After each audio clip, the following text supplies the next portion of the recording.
Hola, muy buenas tardes, noches a todos, según donde se encuentren. Bienvenidos a un día más a nuestras sesiones académicas del día viernes.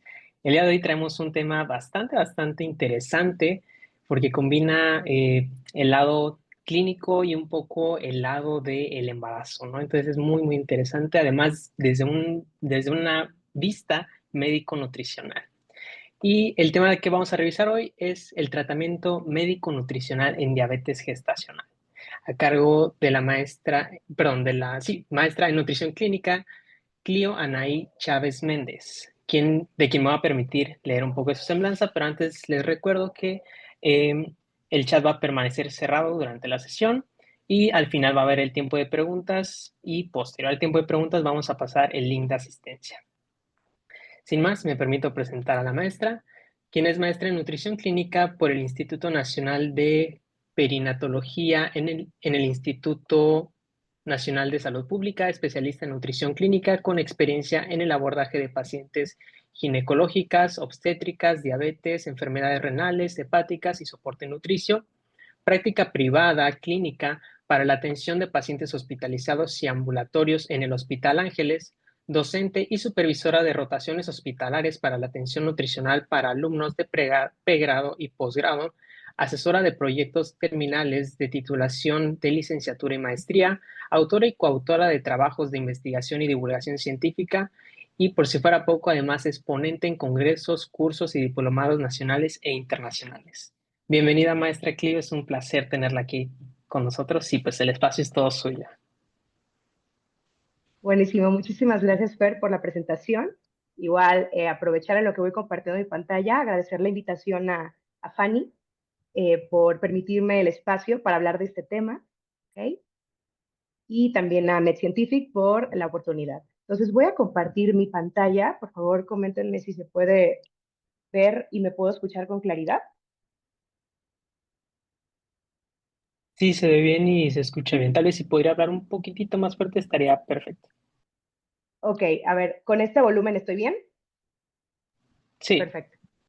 Entonces, el tema que voy a hablar es el día de hoy, va a ser el tratamiento médico nutricional de la diabetes gestacional. Como les comentaba, yo soy nutrióloga, ¿ok? Y bueno, realicé una maestría en nutrición clínica. Entonces, la vida me ha dado esta oportunidad para poder llevar mucho más a cabo o mucho más de cerca este tema, ¿no? Son mujeres particularmente de embarazo de riesgo y pues hoy les vengo a hablar de lo que es diabetes gestacional. Vamos a comenzar para contextualizar un poco, ¿ok? Recordar qué es la diabetes gestacional.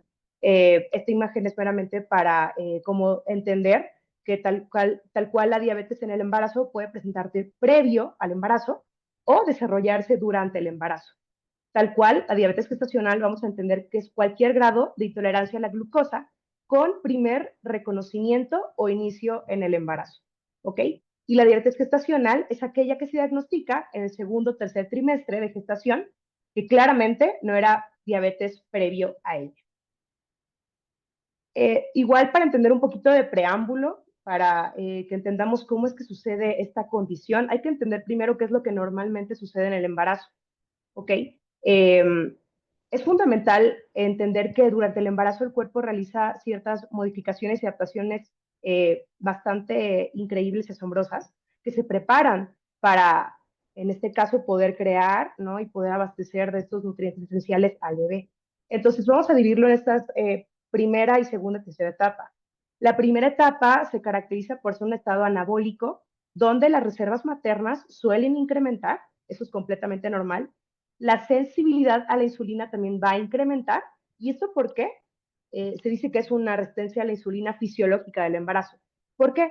Porque este es un mecanismo que va a llevar a satisfacer las demandas energéticas que va a necesitarse en el bebé y en el caso de las reservas grasas, posterior al posparto, para poder crear pues esta lactancia donde va a agarrar o poder desarrollar la madre esta alimentación al bebé.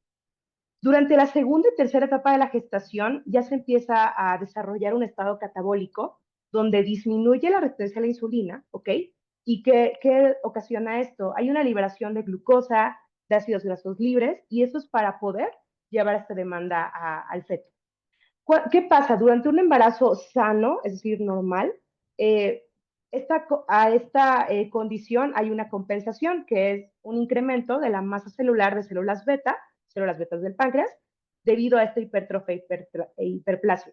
Hay una mayor secreción de la insulina, y esto es para compensar esta resistencia a la insulina característica de esta gestación. Entonces, ¿qué sucede en la fisiopatología? Pueden haber bastantes subtipos, como vamos a ver más adelante, pero clásicamente se entiende que hay una secreción insuficiente de estas células de beta, es decir, no hay una compensación adecuada. ¿Y qué factores se han visto que pueden como promover esto? Va a ser, por ejemplo, el estrés oxidativo, inflamación, lipotoxicidad, es decir, todos estos tal vez aspectos del ambiente o de la genética, ¿ok? Que van a llevar a que haya una resistencia a la insulina y una secreción comprometida. ¿Ok? Entonces, esto ya tal cual se va a desarrollar lo que es la diabetes gestacional. ¿Y qué va a resultar? Va a resultar en una hiperglucemia materna y también va a hacer una compensación de una hiperinsulinemia materno-fetal, y esto pues a la larga va a llevar a estas complicaciones que vamos a ver más adelante, ¿ok? También por mecanismo de compensación, por esta rápida liberación de glucosa o hiperglucemia, puede atravesar la barrera placentaria, llegar a bebé, ¿ok? Y esto va a ocasionar el crecimiento acelerado por este flujo de glucosa, y va a llevar a esta macrosomía, ¿ok? Ahora, justamente les comentaba que hasta hace poco este artículo del año pasado por Lancet publicó justamente estos subtipos, ya sé que están empezando a ver sobre la diabetes gestacional. Se están encontrando que hay variaciones en la secreción y resistencia a la insulina, incluso desde previo al embarazo. ¿Ok? Entonces, aquí es donde tenemos que entender que existen diferentes presentaciones que vamos a encontrar esta entidad. Clasifica principalmente tres tipos. Aquí podemos ver en la gráfica el tipo A, que es el embarazo normoglucémico, es decir, aquí es cuando hay una secreción normal, ¿no? Donde empieza a aumentar desde el primer trimestre y aumenta hasta el embarazo tardío, ¿ok? Hay una resistencia a la insulina que pues va a ir compensando el segundo trimestre, ¿ok? Y eso es un equilibrio fisiológico.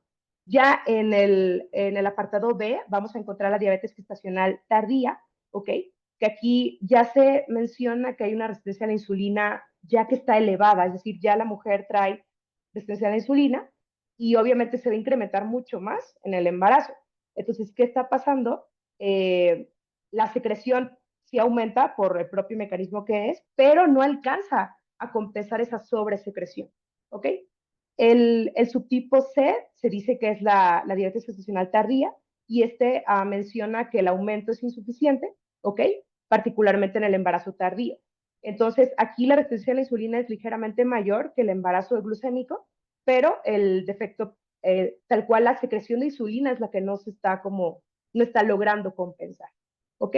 Y bueno, en el apartado D tenemos a la diabetes gestacional temprana, donde ya están alteraciones presentes antes del embarazo, ¿ok? Entonces aquí ya está ese subtipo de que desde antes hay resistencia, desde antes no hay una buena secreción de insulina, ¿ok? Entonces, muchas de estas, aquí lo interesante entender es que tal vez el subtipo eh, C y D son las que tal vez por las herramientas de diagnóstico que vamos a ver más adelante, no se están diagnosticando o no está viendo un abordaje oportuno, ¿ok? Dentro de este mismo artículo nos menciona por qué es importante, por qué tendríamos que estar volteando a ver esta hiperglucemia temprana. ¿Ok? ¿Por qué? Porque no podemos dejar de recordar que unos niveles elevados de glucosa va a tener también repercusiones sobre la etapa, incluso desde de las etapas embrionarias, desde el desarrollo del embrión, del feto y la placenta, y esto va a afectar de manera diferente las etapas de nutrición histrotrófica. Entonces, ¿qué sucede esto? Hiperglucemia incrementa el riesgo de aborto espontáneo, de dismorfogénesis embrionaria, la función placentaria también puede estar comprometida.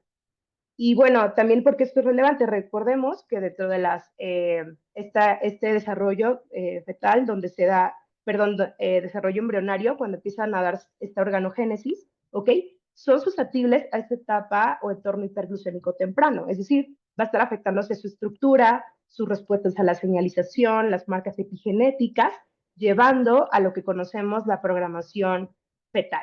¿no? Y también esto va a repercutir sobre la descendencia y sobre, naturalmente, sobre la mamá. Entonces, ¿qué pasa? Pues estos órganos que están involucrados sobre pues esta también regulación glucémica también van a estar afectados a este entorno. Entonces, justamente por eso es que tendríamos que también estar no abordando a los pacientes ya al momento de diagnóstico, que muchas veces a partir de las 24 o 28 semanas, sino que esos esfuerzos tienen que ser desde mucho antes. Incluso, bueno, aquí también mencionar que interesantemente también se han asociado o se han relacionado estos niveles de hiperglucemia, afectación de estos órganos, incluso hasta trastornos neurocognitivos, ¿no? Como se está incluso relacionando con TDA y autismo. De todos modos, digo, quien le interese como toda esta área, también este artículo está bastante enriquecedor y lo explaya mucho. ¿Okay? Muy bien, ahora, epidemiología. ¿Por qué tomarnos el tiempo de hablar de diabetes gestacional? Ok, tenemos que entender en primera instancia, la mayoría de aquí, pues quiero creer que todos estamos conscientes de la magnitud global y de la carga, pues sí, económica que tiene la diabetes a nivel mundial. En 2021 se reportaba, ¿no? Por esta Federación Internacional de Diabetes, que 537 millones de personas estaban viviendo con diabetes. Esto naturalmente va a tener un impacto, ¿ok? Ya que también se han surgido como esas estadísticas, ¿no? Que conforme avanza el tiempo y conforme los próximos años, esta estadística pues va a incrementar, ¿no? Entonces, obviamente, sí tenemos que estar volteando a ver, pues idealmente desde etapas más preventivas. Y bueno, ¿por qué también es importante hablar de esto? Tal cual la diabetes gestacional muchas veces no se subdiagnostica o se valora muy poco, dado que pues es un periodo transitorio, ¿no? Estamos de acuerdo. O sea, en el caso de la paciente se le diagnostica y dice, no, pero una vez que el embarazo se le va a resolver. Pero aquí, interesantemente, hay estudios que nos han relacionado que cualquier grado de hiperglucemia, ¿ok? Va a incrementar el riesgo para el desarrollo de la diabetes tipo 2 en el futuro. Entonces, entendemos que una vez que la mujer se diagnostica con diabetes gestacional, lo normal es que una vez que haya pasado el embarazo, de 4 a 12 semanas, se tiene que reclasificar, ¿ok? Sin embargo, bueno, aquí nos mencionan que cerca del 70-75% van a remitir la alteración. De manera general podemos decir que es una estadística, bueno, un porcentaje bastante alto, ¿ok? Sin embargo, 25 a 27 va a debutar con prediabetes, ¿no? Y un 3% ya va a debutar con diabetes posterior al embarazo. Sin embargo, aquí es muy importante pues ver mucho más allá qué sucede. Tal vez termina el embarazo, pero no se le da un seguimiento a estas pacientes. Entonces también han habido pues estudios bastante interesantes que están pues dando el seguimiento tanto a esta reclasificación que nos dice tal cual las guías, pero también lo están haciendo de manera anual. Entonces, ¿qué están encontrando? Que sí, la incidencia anual puede ir de un 6%, bueno, un 7%, y bueno, las convertidoras tempranas está teniendo un porcentaje de 12.5 y aquellas tardías, es decir, más de un año, ya está pues elevando pues cerca del 24%. Y esto no termina ahí. Hay otros estudios que han como dado la tarea de observar qué pasa más allá, ¿ok?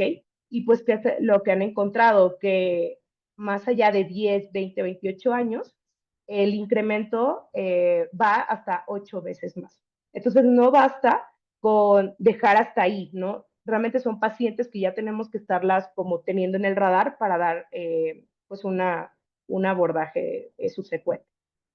Aquí, bueno, para quien no esté familiarizado con la entidad, ¿no? Las complicaciones perinatales asociadas, les podría decir que podemos dividirla en dos grandes rubros, los que son las asociadas a la mortalidad materna, tanto temprana como tardía, así como la neonatal. Entonces aquí se los dejo también para que lo puedan como observar, pero bueno, sí es una condición que sí es como un problema bastante importante y sobre todo que pues el abordaje es completamente prevenible. Ahora, es muy importante también saber qué pacientes, quien esté como familiarizado con esta población, a qué pacientes yo tengo que voltear a ver que pudieran ser potenciales sí, que desarrollen diabetes gestacional. Podemos entender que es la edad materna avanzada, lo cual también es relevante, ya que se ha visto que también eh, pues sí, el inicio pues de que estas mujeres busquen ser mamás pues empieza a aplazarse, ¿no? Por diferentes puntos. También el sobrepeso u obesidad, ¿ok? También han sido como factores bastante eh, relacionados para el desarrollo de la diabetes gestacional. Prácticamente aquí en México, pues sabemos que la incidencia lastimosamente sí es muy alta, así como de obesidad abdominal. Antecedentes, ¿no? Tal vez de parto pretérmino, de anomalías congénitas, de macrosomía o de diabetes gestacional previa, esto también donde tiene una relación mucho más fuerte. Antecedentes familiares de diabetes, también vemos que la relación es bastante fuerte, multiparidad, hipotiroidismo, síndrome ovario poliquístico, tabaquismo, y bueno, aquí también me gustaría como mencionar que también hay factores protectores, ¿ok? Que van a disminuir este factor de riesgo que como lo es la actividad física, que vamos a hablar un poquito más adelante. Muy bien. Ahora, para hablar de diabetes gestacional, esta diapositiva es meramente para entender que existen dos estrategias, ¿no? Para poder hacer el diagnóstico de diabetes gestacional. Tal cual, les podría decir que hay todavía como controversia dentro de la comunidad, ¿no? Respecto a cuál es la idónea, ¿no? Para determinar diabetes gestacional. No es objetivo de la charla debatir cuál es mejor, cuál es no idónea, cada una tiene sus ventajas y desventajas, pero es únicamente para que entendamos cómo es que podemos diagnosticar a estos pacientes, ¿no? Que prácticamente se hace una prueba de tolerancia oral a la glucosa, ¿no? Básicamente entre la semana 28, 24 y 28 de gestación, ¿ok? Y de acuerdo a la Asociación Internacional de Diabetes y Embarazo, ¿ok? Que fue desarrollada en el 2010 y bueno, cabe mencionar que este herramienta fue exclusivamente para detectar diabetes gestacional, ¿no? Entonces, básicamente se hace una curva, una carga de 75 gramos y se mide su glucosa en ayunas, 1 hora y 2 horas. Y en caso de que tengan uno o más valores, ya se diagnostica formalmente diabetes gestacional. Y bueno, el otro método que es un poquito, pues ha sido como una actualización del original, por así decirlo, que ya tiene mucho tiempo, que originalmente fue creado eh, para predecir a las mujeres que iban a desarrollar diabetes después del embarazo, no fue tal cual para diagnosticar DMG. Pero bueno, este es de 2 pasos y bueno, este 2 pasos es primero una carga de 50 gramos, se mide, esta no solamente es en ayuno, se mide 1 hora y si tuvo, ahora sí que el valor después de 140 ya se pasa al segundo paso, que se parece mucho al que mencioné previamente, pero la particularidad es que los puntos de corte cambian y la carga de glucosa es mayor. ¿Okay? Entonces, únicamente es para que los entendamos y también la prevalencia pues puede como diferir, depende al estudio que estemos encontrando, ¿no? Eso también ha sido como, por eso como un poco del debate. Entonces, aquí es importante, les puse como 3 escenarios que podríamos estar encontrando tal vez en nuestros pacientes, ¿no? Por ejemplo, hablamos del primero, que es una paciente en su primer trimestre, tiene IMC, tiene obesidad pregestacional, antecedente de ovario poliquístico, síndrome metabólico, ¿no? Y sus niveles de glucosa y hemoglobina, pues vemos que están claramente alterados, ¿no? Si ahorita lo cotejamos con la diapositiva que les di previamente, claramente es una diabetes pregestacional, ¿no? Entonces aquí no es tal cual una diabetes previa, digo, perdón, no es una diabetes desarrollada en el embarazo, muy probablemente haya sido una mujer que hasta embarazarse descubrió que tenía diabetes, ¿no? El segundo escenario, que es el que les puse hasta abajo, ¿no? Ya hablamos de una mujer en su segundo trimestre, que entra dentro de los rangos del tamiz de 24 a 28, tiene signos o tiene factores de riesgo para DMG, ¿ok? Entonces, esta paciente, si lo cotejamos con los valores de referencia, ya cumple con criterios de DMG. Pero, ¿qué es lo que pasa con este tercer escenario que les pongo en medio? Es una paciente que está pues empezando el segundo trimestre, tiene factores de riesgo para diabetes gestacional, sin embargo, los valores tal cual no cumplen el criterio para decir que es DMG, pero tampoco podemos decir que es diabetes pregestacional. Entonces, esto que nos lleva como a comentar. Aquí les muestro esta, bueno, de las 10 de la ADA, ¿no? Del apartado diabetes gestacional, que es importante o es ideal también hacer un tamizaje de manera temprana a aquellas mujeres que tengan estos factores de riesgo. ¿ok? Por lo que les mencionaba, no todas las mujeres van a tener el debut o el desarrollo hasta la semana 24, 20, sí, 24, 28, ¿no? Entonces, justamente se habla de este esfuerzo de, de estar valorando o poniendo el ojo también a estas mujeres, ¿no? Y bueno, aquí también habla de manera conjunta el cribado ya estándar o regular, ¿no? Que es, bueno, más bien es un cribado universal que se tiene que dar pues, a todas las pacientes, ¿ok? ¿Por qué voltear a ver el diagnóstico temprano? También hay muchos estudios que nos habla sobre que incluso hay más pues, repercusiones cuando a esas mujeres se les detecta esta diabetes gestacional de manera muy temprana, ¿no? Por ejemplo, grandes paradas gestacional, macrosomía, cesárea no planeada, enfermedad hipertensiva, ¿no? Que sabemos que son las principales causas de mortalidad obstétricas, ¿no? Hipoglucemia neonatal, cesárea, macrosomía, ¿no? Incremento de 2 veces riesgo de preeclampsia. Aquí, bueno, esta también es otra, como de la evidencia de los desenlaces perinatales de la DMG, ¿ok? Lo compara respecto a cuando son menos, o sea, este hallazgo de hiperglucemia antes del tamiz convencional, como pues incrementa de manera significativa el parto pretérmino, ¿ok? Aquí está como la comparativa, la cesárea, desórdenes hipertensivos, ¿no? Se ven aquí, por ejemplo, bueno, esos son los desenlaces maternos y aquí son los desenlaces fetales, ¿ok? Que habla justamente con macrosomía, grande parada gestacional, prematurez, admisión a cuidados intensivos neonatales, ¿ok? Entonces, sí o sí, tendríamos que estar abordando desde esta etapa también. Entonces, ¿por qué todo este preámbulo? Es entender que esto todavía hay una heterogeneidad en esta presentación clínica de la diabetes gestacional, ¿ok? Entendiendo todos estos fenotipos que existen, ¿no? Nos van a tener que ofrecer, o bueno, tenemos que hacer esos esfuerzos como sistema de salud preventivo, ¿no? A dar una intervención más de precisión, ¿no? Es decir, una intervención ajustada que entienda como todos esos factores que van a englobar. Muy bien. Ahora, ya con todo este preámbulo, vamos a hablar de lo que es el proceso de atención nutricia. No sé aquí qué tantos nutriólogos hayan, van a estar familiarizados con este término. Para los que no, que sean médicos o otras áreas afines. Nosotros como nutriólogos, como nos guiamos al momento de abordar pues sí, un caso, es a través del proceso de atención nutricia, ¿ok? Que es identificar correctamente qué problemas nutricios, ¿ok? Que existen. Nosotros entendemos que pueden haber tres, de ingesta, clínicos o ambientales o conductuales, para poder establecer diagnósticos y por ende hacer una intervención ajustada, ¿no? Es por eso que siempre van a escuchar el tal cual depende y por eso la intervención no puede ser la misma para todos. Entonces, por eso vamos a hacer bueno, aquí les traigo como una recopilación de cuáles son los indicadores antropométricos, bioquímicos, clínicos, dietéticos y estilo de vida, la ABCDE, ¿ok? Que nosotros como nutriólogos hacemos al momento de abordar a una paciente con DMG. Vamos a comenzar con antropométricos, ¿ok? Ese es el indicador más evaluado, bueno, perdón, dentro de los antropométricos, la ganancia materna es de los indicadores pues, más evaluados y muchas veces el motivo de consulta por los que nos refieren a las pacientes, ya que es un indicador indirecto de bienestar fetal. Y pues justamente aquí es donde también nosotros podemos como hacer más una labor de acción, ¿ok?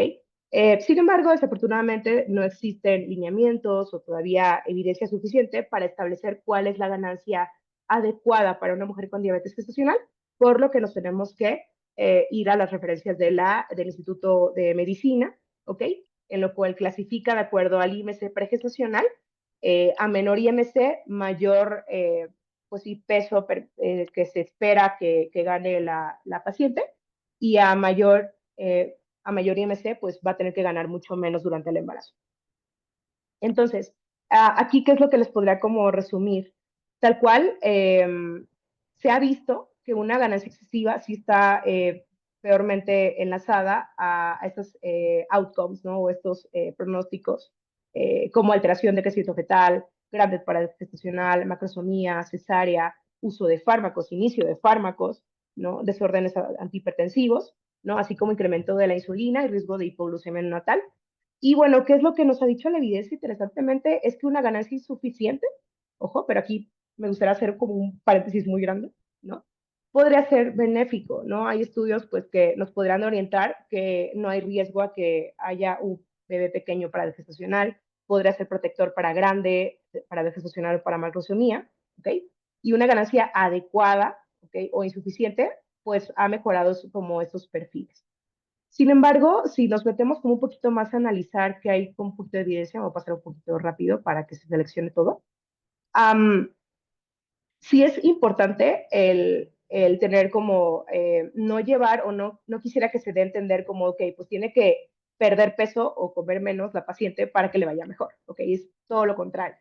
Tal cual, todavía no podemos emitir estas recomendaciones, no se ha visto con seguridad que eso sea adecuado. Siempre lo ideal es que este parámetro se vaya en conjunto con los demás aspectos dentro de la valoración, ¿ok?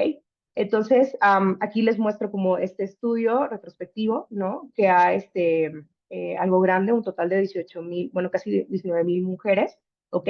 Y bueno, ¿qué es lo que encontraron? Se fue como clasificando outcomes maternos y fetales e iban clasificando de acuerdo a si estaban en bajo peso, todas con DMG, bajo peso, normopeso, sobrepeso, obesidad, ¿ok? Y bueno, aquí es lo que les decía, sí se ha visto como un factor protector, tal vez en pacientes con sobrepeso, bueno, perdón, o sea, que tengan una ganancia excesiva, o sea, que tienen más riesgo a desarrollar preeclampsia, ¿no? También aquí estas desórdenes hipertensivos y la obesidad también la relación es fuerte, ¿ok? Pero si nos vamos, por ejemplo, a esta tablita número 6, que nos habla de la ganancia insuficiente, ¿ok? En pacientes, por ejemplo, con normopeso, sí se asociaba a bebés con menor, por bebés pequeños para gestacional. Entonces todavía, como les decía, todavía no podemos establecer fríamente o así estructuralmente que el aumento de peso inapropiado, tanto excesivo como insuficiente, vaya a estar asociado a estos outcomes, ¿no? Entonces por eso siempre tiene que ser uno de los factores que tenemos que ir valorando junto con los otros parámetros.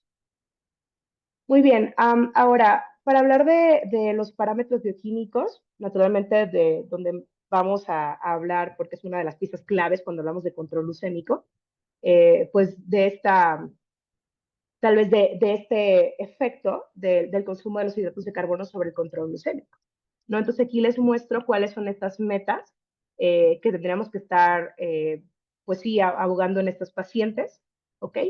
Y bueno, en estos pacientes, una vez que se les diagnostica diabetes gestacional, esto obviamente va a variar dependiendo el lugar donde se aborden a estos pacientes, pero por ejemplo el monitoreo de glucosa, hacer como este registro en la que la paciente se va como picando su dedito previo al alimento posterior, ya sea 1 hora o 2 horas después, ¿ok?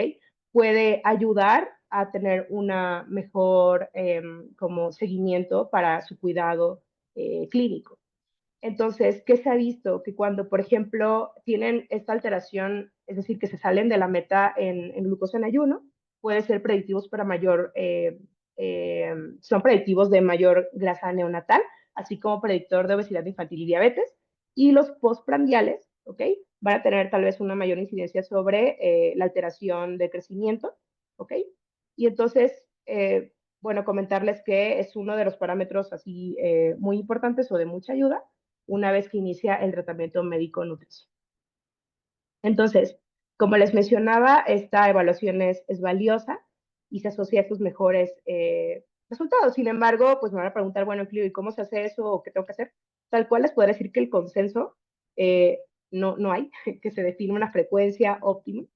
La mayoría de las organizaciones nos menciona que tiene que ser unas 3 a 4 veces al día, ¿no? En la que una vez sea en ayuno, 15 a 20 minutos, bueno, que se tarden las mujeres en comer de 15 a 20 minutos y se registran su glucosa, ya sea 1 hora o 2 horas después.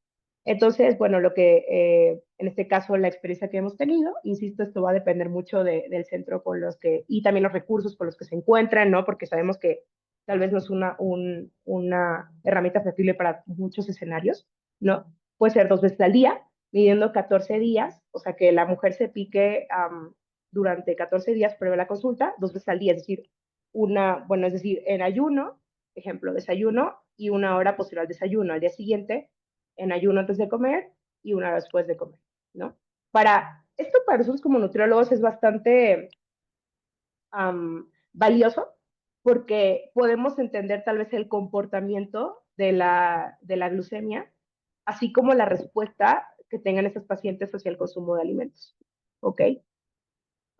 Ok, entonces otro de los indicadores que también vale la pena hablar siempre que hablamos de embarazo, ¿no? Va a ser tal vez de estos parámetros de biometría hemática, ya que lastimosamente datos de la ANSANUD recientes mencionan que mujeres en edad reproductiva, cerca pues sí de un 30% tienen deficiencia de ferritina, ¿no? Cerca del 9% deficiencia de B12, perdón, y 2% de B9. Entonces, y bueno, también, por ejemplo, la vitamina D sabemos que la población mexicana hay una alta prevalencia en esta deficiencia, entonces, naturalmente también son indicadores que tendríamos que estar valorando o prestando atención al momento de hacer esta evaluación nutricional. Muy bien. De clínicos, dejando un poquito o obviando por cuestiones de tiempo todos los aspectos clínicos que tenemos que valorar al momento de la consulta, es decir, tolerancia a alimentos, comorbilidades, signos clínicos, síntomas que refiere, o sea, toda esta parte, ¿no? Me quise enfocar meramente a los que atañen a DBG, ¿ok?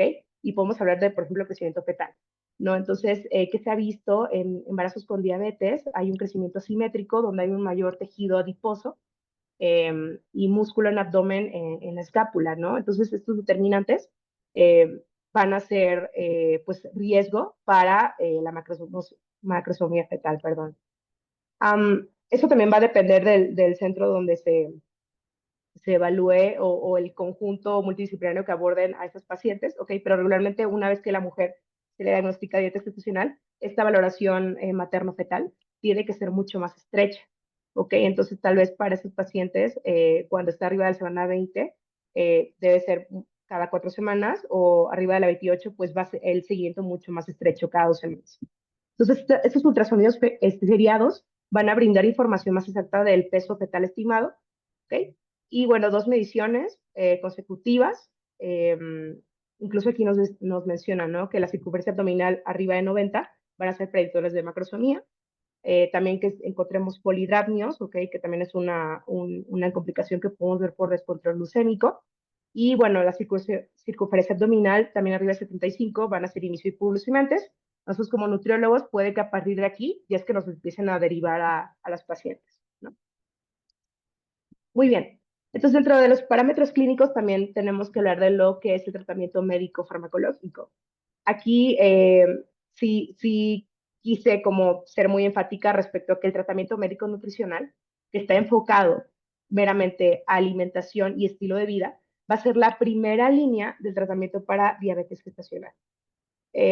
Tal cual, ¿qué es lo que sería ideal? ¿No? Es que poner a prueba, o sea, una vez que a la paciente se le diagnostica con DMG, se le da una prueba, por así decirlo, de 1 o 2 semanas, para que esté llegando a estas metas de control glucémico, ¿no? En caso de que no, ya es que obviamente esto en conjunto, o bueno, más bien esta decisión es más por parte de la parte médica, ¿no? Se decide el inicio del tratamiento farmacológico. Entonces, aquí nada más para mencionar, en el pasado, agentes antidiabéticos orales no se recomendaban por temor a posibles efectos adversos en el feto, incluido, por ejemplo, la teratogenicidad, así como la seguridad o falta de estudios de la seguridad en la descendencia. Entonces, la insulina, okay, la insulina exógena, está inyectada, bueno, es el medicamento de referencia inicial para la hiperglucemia en DMG. Se estima que cerca de un 26 a 46 mujeres van a requerir insulina eventualmente. Y bueno, esto es benéfico por múltiples razones, ya que pues mimetizan pues esta respuesta que pues el páncreas no está logrando llevar a cabo, ¿no? Entonces, el pro de esta insulina, ¿no? Es que pues ninguna de las preparaciones cruza la barrera placentaria, ¿no?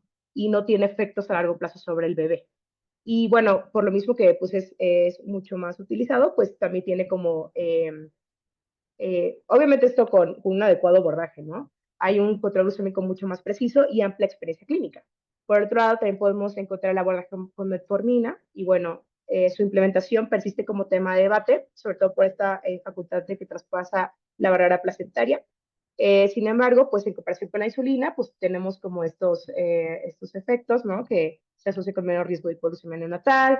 También se ha visto que tienen una disminución en el aumento de peso materno, ¿no? Sin embargo, entre los contras, por generalizarlo, pues puede tener efectos gastrointestinales que pueden llevar pues también ser un bache, ¿no? Dentro del apego. Sin embargo, también les puedo decir que dentro de la otra experiencia, pues hay mujeres que sí están como sí les resuena mucho, ¿no? Cuando les dicen es que tienes que empezar a ponerte insulina, ¿no? Entonces, si rechazan también el tratamiento, pues en dados casos, pues pueden recurrir a lo que es la metformina. Ok, ahora sí, de parte de la valoración dietética, aquí es muy importante que nosotros como nutriólogos más allá de ver calorías, ¿no? O ver proteínas, grasas, ¿no? No podemos dejar de pasar o dejar de cuenta que estamos hablando de una etapa que es de anabolismo, ¿no? Que es generación de vida. Entonces, más allá de ver meramente calorías, ¿no? O números, tenemos que hablar de nutrimentos. Entonces, por ejemplo, aquí les dejo más o menos una de las herramientas que podríamos ocupar al momento de hacer una valoración dietética, en la cual ya está como agrupado por grupos de alimentos, ¿ok? Y estos grupos enfocados a los nutrimentos de interés en el embarazo. ¿Okay? Entonces ya con esto, bueno, tanto los adecuados como los que se han visto que tienen como repercusión, ¿no? Entonces, estos son muy importantes para que entendamos cuál es la posición o dónde es que estamos encontrando respecto a este aspecto de nuestros pacientes. Y bueno, aquí también comentar que la dieta occidental es aquella dieta que está caracterizada por un consumo elevado, ¿no? Frecuente de alimentos ultraprocesados, embutidos, carnes rojas, harinas refinadas, ¿no? Azúcares añadidos, sodio, ¿ok? Eso sí ya se han visto fuertemente asociados, vean cómo todos están, pues sí, pasando con el uno del efecto, pues tienen son factores de riesgo muy altos para el desarrollo de diabetes gestacional. ¿Ok? Y bueno, ¿y qué pasa? Pues desafortunadamente en México, ¿no? Pues sí tenemos el consumo de ultraprocesados, a pesar de estas también, bueno, que puede ser un tema de debate también, ¿no? De estos esfuerzos de salud pública, ¿no? Que son estos determinantes eh, estructurales, ¿no? Que se han hecho esos esfuerzos por frenar tal vez esta elección de alimentos, todavía sigue siendo muy alto, ¿no? Entonces, obviamente, también esta parte de acceso, educación, ¿no? Va a repercutir sobre estos ambientes alimentarios de los pacientes, ¿ok? Entonces, a mí siempre me gusta decirles que dentro de la valoración nutricional, no es únicamente hablar de dietas o de nutrimentos, también tenemos que hablar de personas, ¿no? Tal cual, el, el hecho o la acción de comer supone mucho más allá, ¿no? Es decir, hay que entender, pues, en qué contexto está el nivel educativo, ocupación, conocimiento de salud, ¿no? También todos estos cambios que, digo, quien ha tenido la oportunidad de atender embarazadas, o bueno, quienes hayan tenido la oportunidad de estar embarazadas, ¿no? Entienden como todos estos cambios fisiológicos que suceden, ¿no? Entonces son ese arsenal de condicionantes que también tenemos que estar valorando al momento de hacer un diagnóstico y una intervención nutricional, ¿ok? Y bueno, tampoco podemos dejar de lado lo que es la salud mental y DMG, ¿ok? Um, Aquí justamente es posicionarnos en el escenario de que son mujeres que tal vez de un día a otro se les da un diagnóstico que no están preparadas para recibir, que están en una etapa hormonalmente susceptibles, que están tal vez con cierto grado de culpa respecto a lo que está sucediendo, entonces va a tener un fuerte impacto sobre, por ejemplo, depresión, ansiedad, estrés. Ha visto que también estos condicionantes van a llevar a elevar el riesgo, ¿no? Y bueno, lastimosamente, otros determinantes como la discriminación, el estigma, ¿no? Que puede generarse tanto del personal de salud como de familiares. Entonces, ¿qué se ha visto? Se ha informado que estos pacientes pueden tener esta como estrés, ansiedad, incluso hasta es un choque cultural, ¿no? Que les dicen, no, es que yo dependía o yo estoy acostumbrada toda la vida a desayunar café con pan y me estás diciendo que ya no puedo, ¿no? Entonces hay un rechazo tal vez a consejos dietéticos, eh, también genera como estos sentimientos de culpa, de tristeza, miedo, preocupación, confusión, ¿ok? Las somete a una vulnerabilidad muy importante. Y bueno, ¿esto qué va a hacer? Que tal vez no se apeguen al tratamiento, que falten a sus consultas, que mientan en los reportes, esto ha sido común que suceda. Entonces, esto lejos de ayudar, va a empeorar su pronóstico e incluso pues puede impactar que puede desarrollar o deteriorar algún trastorno de la alimentación. Muy bien, entonces vamos a repasar un poquito sobre lo que es ya es el tratamiento nutricional. Con esta premisa, recordemos la primera línea de tratamiento de DMG, ¿ok? Y bueno, ¿qué les podrá decir? Afortunado o desafortunadamente, no existe consenso, o sea, no hay una dieta, o sea, que te diga, es que tienes que decirle esto a la paciente. No, no hay un lineamiento ni consenso que haya determinado cuál es el mejor para DMG. Las recomendaciones tienen que ser individualizadas de acuerdo a todos estos aspectos que ya les platiqué, incluso hasta un poco más dependiendo del contexto, ¿no? Metas del tratamiento, que esto es en conjunto con los demás tratantes, ¿ok? Respuesta glucémica y necesidades específicas de la paciente. Lo que sí o sí es que no podemos dejar de lado que tiene que proporcionarse una ingesta adecuada para promover esa salud fetal neonatal, materna, ¿ok? A la vez llegar a objetivos glucémicos y favorecer un peso adecuado. Aquí también les puedo mencionar que el 70-90% de las mujeres pueden responder adecuadamente al tratamiento médico-nutricio, ¿ok? Sin embargo, ahorita quiero hacer un pequeño paréntesis respecto a este enunciado, ¿ok? Y bueno, en muchos centros esto va a depender obviamente del acceso que se tenga, ¿no? Es decir, si hay nutriólogos clínicos, si hay oportunidad para abordar a esos pacientes, ¿no? O sea, un gran pero aquí, ¿sale? Pero bueno, idealmente podríamos entender que el tratamiento farmacológico se puede considerar una vez que falla este TMN, es decir, que no estamos llegando a las metas. Es decir, le hablaron a la paciente, usted tiene esto, tiene que ir a nutrición, una consulta intensiva, ¿ok? Y si en 1 o 2 semanas no mejora, pues tenemos que pasar al plan B, que puede ser el tratamiento farmacológico. Entonces, aquí también les presento esta diapositiva bastante, pues sí, bastante buena, ¿no? De cuáles son estos beneficios atribuidos del tratamiento médico nutricional y diabetes gestacional, ¿no? Tanto maternos como neonatales. Entonces, realmente sí se puede ganar mucho con lo que es una intervención oportuna, ¿ok? O sea, y si, tanto teniendo en el corto y mediano y largo plazo.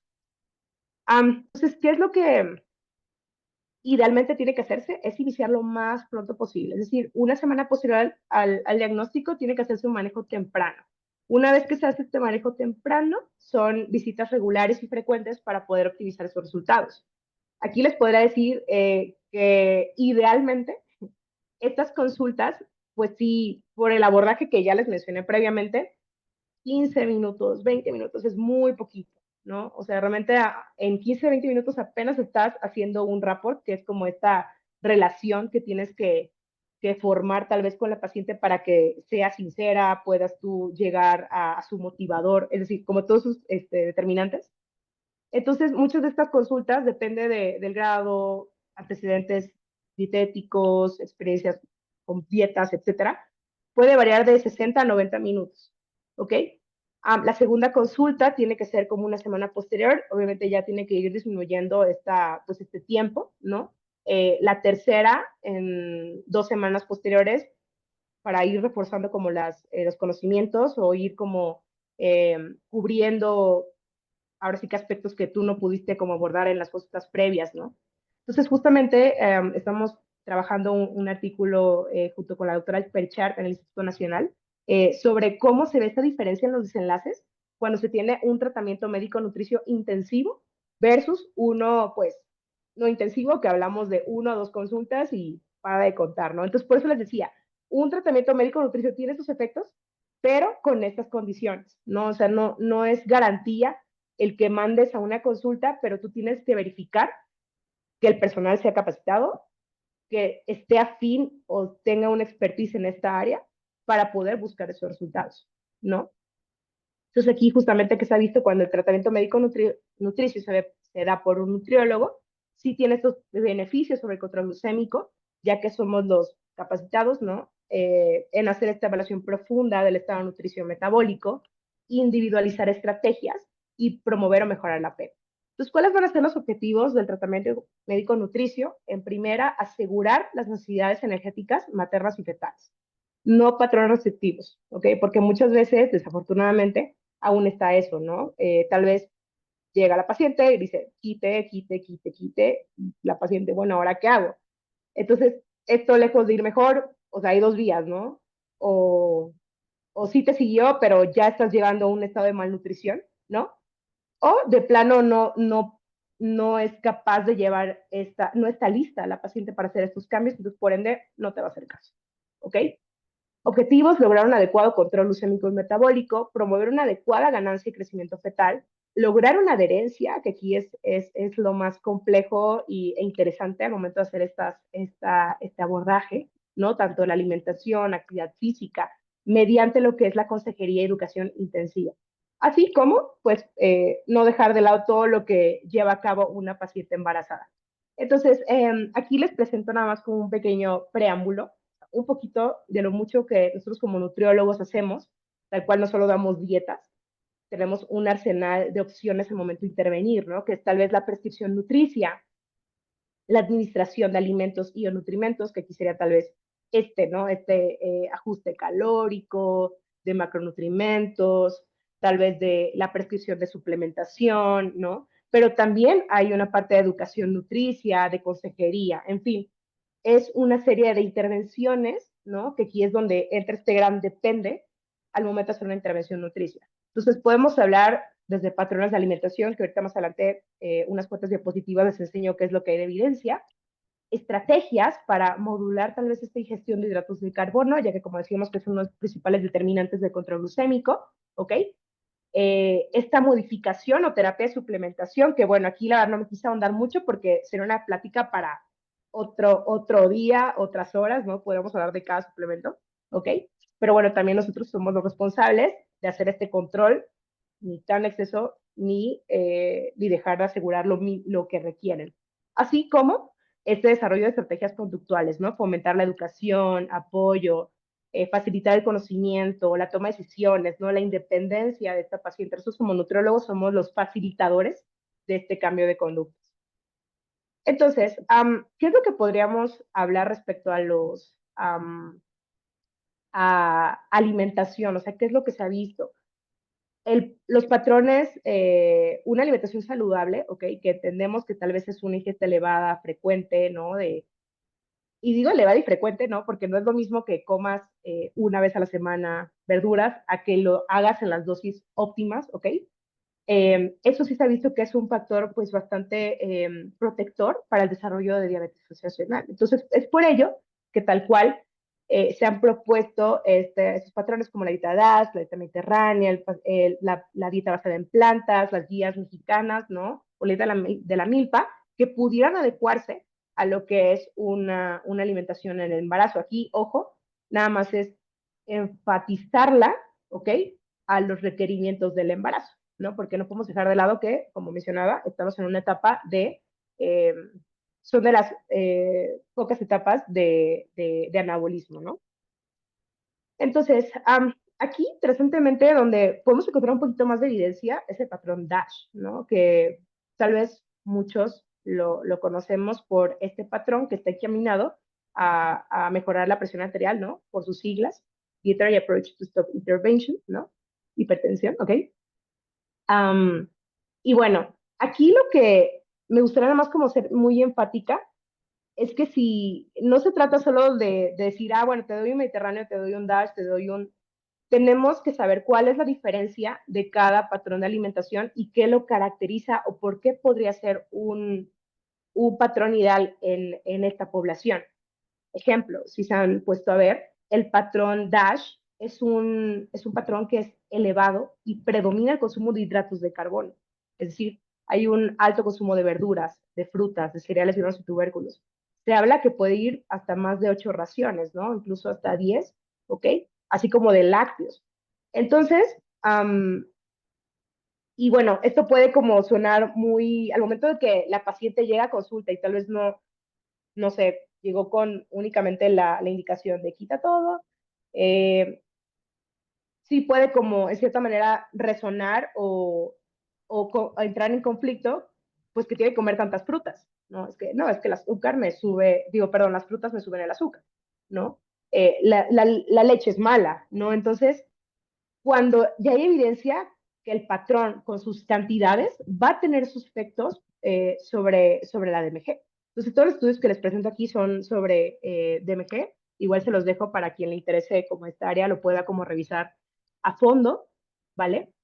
También está el patrón mediterráneo, que pues, lo que puede modificarte en cierto momento, o bueno, en cierto sentido, es que si la cantidad es menor a comparación de la DASH en carbohidratos y es mayor en grasas, ¿ok? Y hay promueve una ingestión moderada en lo que es lácteos, huevo, pescado, aves, ¿ok? Y bueno, ¿qué es lo que más se le ha atribuido? Pues este aporte tan alto de antioxidantes, ¿no? También la evidencia es bastante contundente. Entonces, aquí lo que siempre mencionamos es tampoco se puede generalizar, tenemos que adecuar y adaptar estas indicaciones a nuestros pacientes. Y bueno, aquí también lo último, pero no menos importante, el plato saludable y sostenible, que es una gran herramienta, ¿ok? Para justamente promover este equilibrio entre acceso a alimentos, ¿no? Eh, porque justamente tiene esa premisa, ¿no? De temporada y producción local. Y justamente, pues, colinda con todos estos parámetros de la dieta saludable que ya mencionábamos que son protectores al desarrollo de MG. Aquí sí, la evidencia falta, evidentemente, eh, esperemos que ya hayan lineamientos mucho más específicos, porque, digo, en este caso, en la población mexicana, lo ideal es que tengamos esas herramientas para esta población, ¿no? Pero bueno, ¿cuál es la propuesta? Es que promueve también esta alimentación respetando la cultura o el acceso a alimentos, ¿no? Y puede prevenir o busca prevenir estas dos polaridades de la malnutrición, ¿no? Que tanto es la desnutrición como la sobrenutrición. Y bueno, aquí les dejo nada más como una serie de herramientas que pues podríamos estar ocupando al momento de dar este abordaje. Como les decía, no es tanto calorías y ya, ¿no? Tenemos que ver mucho más allá, tenemos que hablar de calidad, de compuestos bioactivos, ¿no? Todo esto va a tener, hay muchísima evidencia también de cómo influye sobre la programación fetal, ¿no? Entonces, no vale nada darle una dieta de 1.600 calorías, que también esa es otra charla, ¿no? Respecto al aporte calórico, todo esto en esta etapa, ¿ok?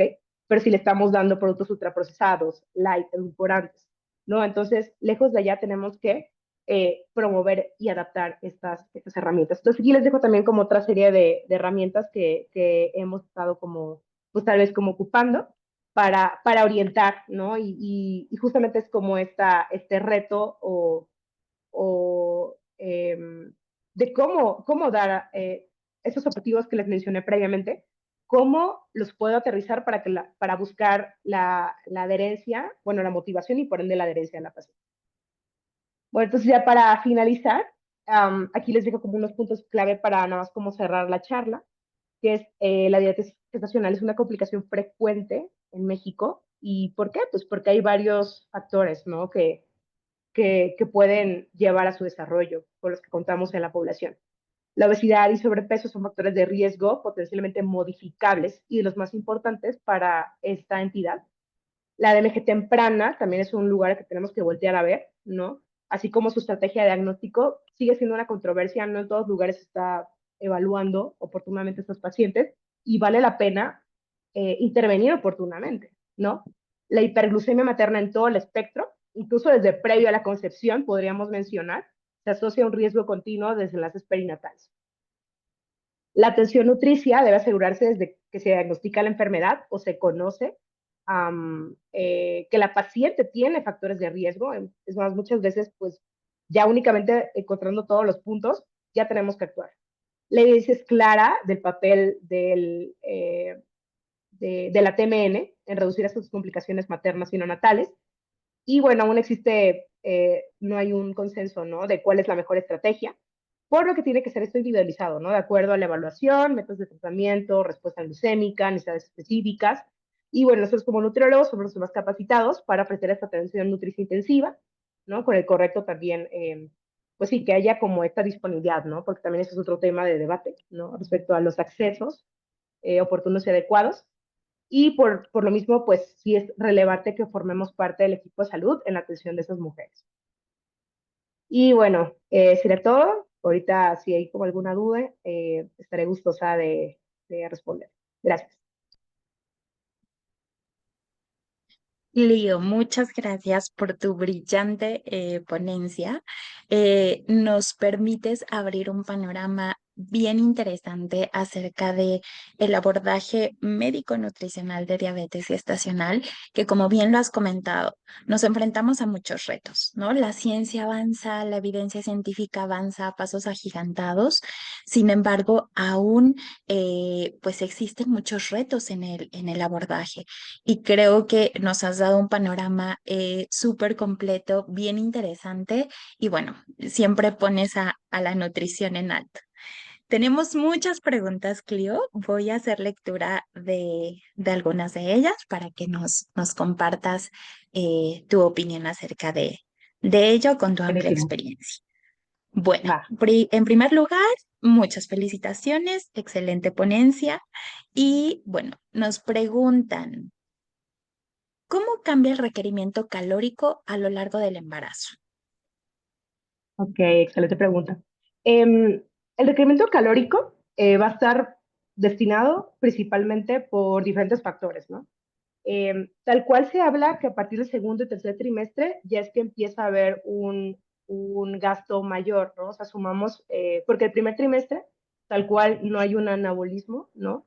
No hay como este crecimiento de las estructuras, y es a partir del segundo y tercer trimestre que ya hay un incremento. Ahora, las guías previas nos mencionaban que son un aumento de 350 calorías y 450 en el tercer trimestre, pero últimamente hay otras guías nuevas, ¿no? Del 2023, que ya toman en cuenta que este requerimiento se calcula de acuerdo a IMC pregestacional, nivel de actividad física y este costo calórico depende de la semana de gestación. Entonces, sí varía, tal cual yo les diría es que no nos clavemos tanto en calorías, porque también se ha visto que, no es, que darle un número es más bien adaptar tal vez este contenido nutricional a recomendaciones exactas. Pero bueno, no sé si se contestó la pregunta. Perfecto, Cleo, muchas gracias. De igual forma nos preguntan, ¿la diabetes gestacional predispone a diabetes tipo 2 en la madre posteriormente y también predispone a daño renal? Sí, desafortunadamente, como les mencionaba, de hecho, interesantemente, sí, ahora sí que temo en equivocarme, el primer manera que se diagnosticaba la diabetes, o sea, con el método de los dos pasos de Carpenter y Costal, ¿no? Y originalmente fue hecho para predecir diabetes tipo 2 en mujeres, ¿no? Entonces, ¿es por qué? Porque veían fuertemente como esta relación. Desafortunadamente sí, o sea, porque realmente el embarazo es, como les mencionaba, una adaptación bastante importante que se hace dentro del organismo materno, ¿no? Y esos periodos de hiperglucemia sí van a tener una repercusión mucho más alta en el embarazo y sí se ha visto que también condicionan a la diabetes y por ende a todas las demás condiciones, ¿no? En este caso también cetosis hepática, daño renal, ¿no? Todo eso también como va colindando. Perfecto, y que de igual forma ya hay muchos estudios, ¿no? Mucha evidencia científica en donde muestra la asociación y las correlaciones que existen entre ambas condiciones. Bien, muchísimas felicitaciones, Cleo.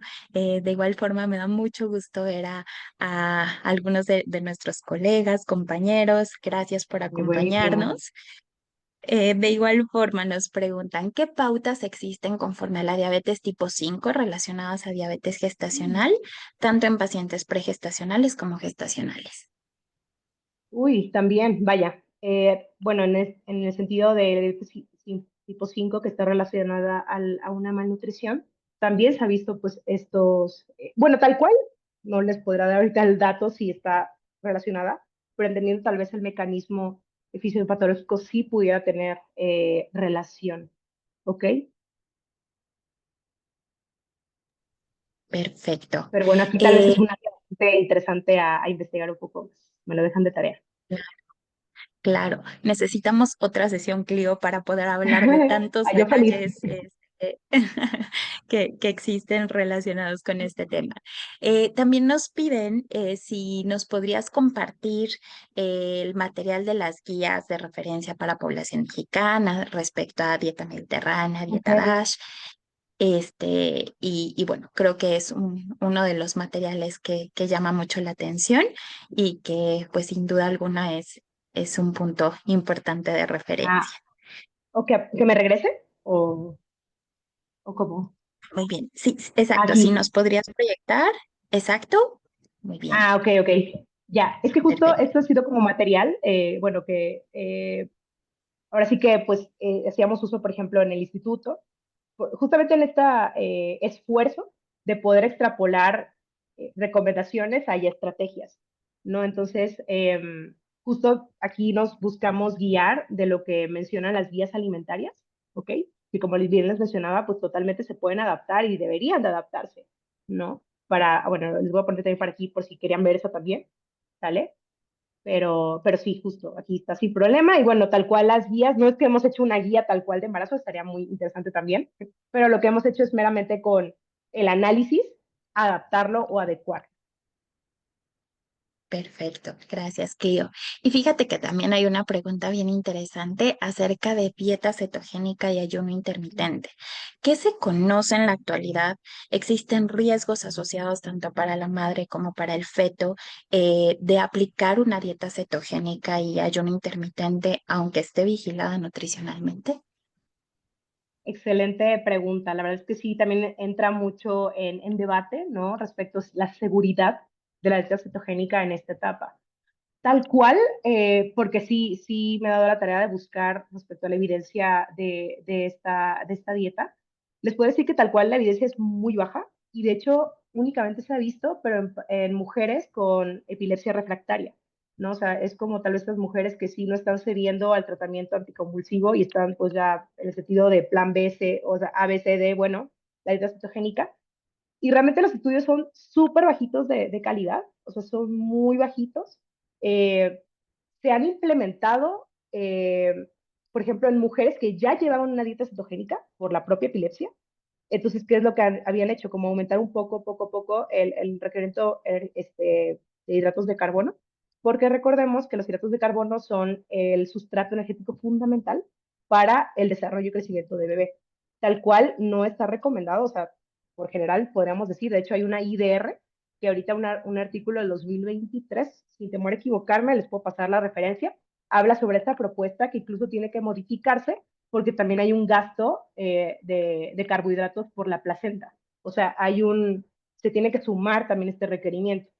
Pero bueno, regresando al punto de la dieta cetogénica, eh, por ejemplo, en esos estudios tan poquitos, si temo a equivocarme, puedo pasarles el estudio, bueno, los estudios.